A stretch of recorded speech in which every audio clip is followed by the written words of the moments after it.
A new proposal would require unremovable tracking technology in guns before they can be sold. I mean, what's the point of that? You might as well just try to microchip all of us. I got one in my dog, why not put one in people? I mean, that's really where we're going here. You know, ever since pistol braces were banned, I've been trying to figure out what to do with this thing. Because honestly, they just look stupid without a brace or a stock on it. I figured it out. I'll just put a flamethrower on it. This video is sponsored by Exothermic Pulsefire UBF.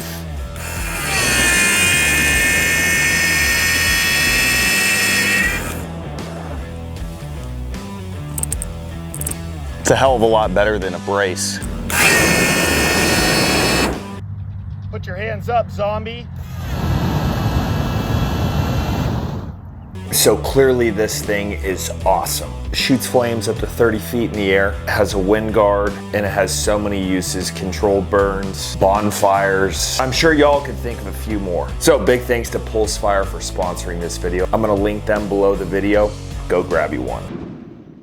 How many of you would give a random person your address? How many of you would give a random person your phone number? You know what, better yet, how many of you would share your location on your iPhone with a random person? Let them track every movement that you make throughout your day. Let them see where you live, let them see where you work, let them see where your girlfriend's house is. The answer is probably none of you, because as Americans, or just people in general, we like our privacy. We don't want people snooping through our stuff, especially if they're a random person. That's why we fight so hard against government tracking, and in particular, tracking guns. How unique is this bill? I'm back with the fact check team tonight. Courtney, you were looking for similar laws. Did you find any? We did. In 2007, California became the first state to require gun manufacturers to put microstamping technology in at least some guns. Essentially, microstamping is a process that produces a unique code on ammunition cartridge cases when the gun is fired, and that code identifies the make, model, and serial number. In theory, the technology would allow law enforcement to match cartridges found at crime scenes directly to the gun that was fired. Do you know the people who are tracking all firearm owners? I don't. I know the names of the agencies, that's it. They are random people who have been given an unlimited budget to track our people. Meanwhile, we have our president doing everything and anything for a country that should mean absolutely nothing to us. We have so many issues in America right now, and our president is over in Poland or Ukraine tripping upstairs again.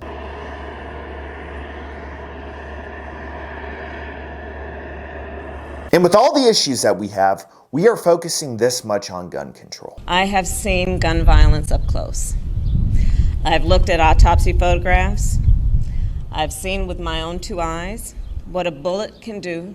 And I have fought my entire career to end this violence and to pass reasonable gun safety laws. And there is a state in particular where they are creating a bill called the Firearms Tracking Technology, where it essentially places a device in a gun to be sold that would let the government track it. So this Maryland House Democrat named Pam Queen, she's a real peach. She introduced this bill. Let me read a little bit of it. For the purpose of prohibiting a person from engaging in a certain bulk firearm transfer unless each firearm that is a part of the transfer contains a certain tracker. Oh, wow. Wow. Okay, great. Perfect. So what do we know about the effectiveness of this microstamping technology on guns?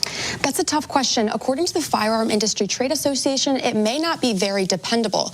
They cited a study that found microstamping is unreliable, flawed, and needs to be studied further. But according to the Johns Hopkins Center for Gun Violence Solutions, it can reduce violence. And all of the shootings with AR-15s are what y'all call assault weapons. How many guns were they able to use at one certain time? Right, the Buffalo shooter, the guy in Uvalde, how many guns did they have? You know what, better question for you people who try to make these laws. How many arms do we have? Yeah, some people can use their feet. I don't know anyone who can do that. But you would have to be sitting in order to use those. So in reality, you really can only use 2 guns at once. And most likely, they're gonna be handguns. So this whole bulk purchasing issue is just a very clear way of you saying that you want to control how many firearms people own. You know what? I totally forgot the Second Amendment says that Americans can only own 1 to 4 weapons. Totally forgot it said that. This is really good. Listen to this. This tracker that they are proposing to put in guns cannot be readily capable of being removed, disabled, or destroying the frame or receiver. How is that even possible? You're gonna have to completely